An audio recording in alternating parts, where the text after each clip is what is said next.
Hi guys, खुलुमबाय कामिसर बर' channel जानानै बयखौबो फिन खेबसेबाव बरायनाय जाबाय।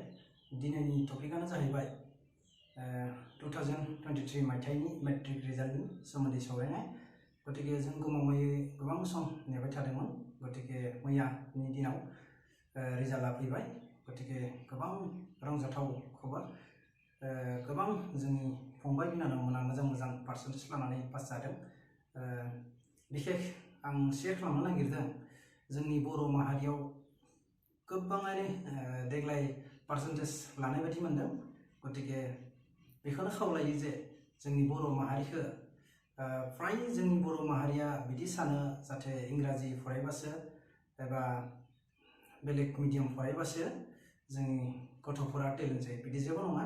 जोंनि बर' मिडियाम फरायनायावबो गोबां टेलेन्ट जानाय एबा मोजां पार्सेन्टेज लानो हायो। आरो लोगोसे जायफोरा फंबाय बिनानावमोना मैयानि दिनाव फार्स्ट डिभिजन एबा सेकेन्ड थार्ड डिभिजन लानानै जाहाथे पास जाबाय, बिसोरखौ खेबसेयावनो आं बयखौबो रोजा रोजा साबायखर बावहरबाय। आरो लोगोसे जायफोरा गार्जेन फंबाय बिनानावमोन बिसोरखौबो आं रोजा रोजा साबायखर बावहरबाय। आरो लोगोसे जोंनि फोरोंगिरि सारमोनखौबो आंनि चेनेलनि जानानै बिसोरखौबो रोजा रोजा साबायखर बावहरबाय। आं बेखौनो फोरमायनो नागिरदों जे मैयानि दिनाव गोबां रंजाथाव खबर। गतिके जोंनि सनितपुर डिस्ट्रिक्टनि सिङावबो जोंनि आसामनि टपार होननानै ओंखारदों। गतिके ढेकियाजुलियाव गतिके बेसेबांबा मोजां खबर। गतिके थिग बिदिनो जों बर' माहारियावबो जोंनि फंबाय बिनानावमा नाजानांगोन। आरो लोगोसे थिग बिदिनो देग्लायनि रिजाल्ट बायदिनो जाहाथे जोंनि फोरोंगिरि सारमोनाबो जथेस्थ' हेफाजाब होगोन आरो जोंनि गार्जेनफोराबो बिदि जथेस्थ' हेफाजाब होगोन होननानै आसा खालामो। उनाव जों बिनिफ्राय बांसिन आरो बिदि मोजां रिजाल्ट बरननो हागोन होननानै जों मिजिंथियो। आरो जायखिनि जोंनि बे माहारि आफादफोर दं बिसोरखौबो आंनि चेनेल जानाय बिसोरखौबो रोजा रोजा साबायखर बावहरबाय।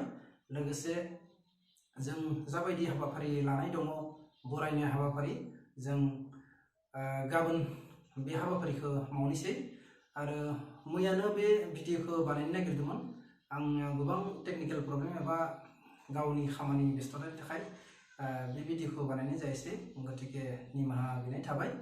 आरो जोबनायाव बेखौनो बुंनो नागिरदों जे आंनि चेनेलखौ जायफोरा दासिमबो साबस्क्राइब खालामना लायाखै बिसोर प्लिज आंनि चेनेलखौ साबस्क्राइब खालामना ला।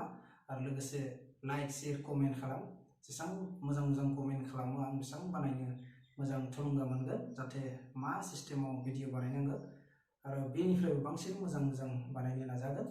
गतिके आसा थाबाय जोंनि बर' माहारिनिफ्राय गोबां आंखौ हेफाजाब होगोन होननानै मिजिंथिबाय।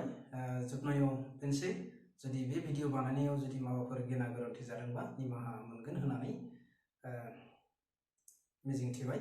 स' दिनैनि ब्लगा बिसोरनोसै, बेयावनो फोजोबनाय जाबाय।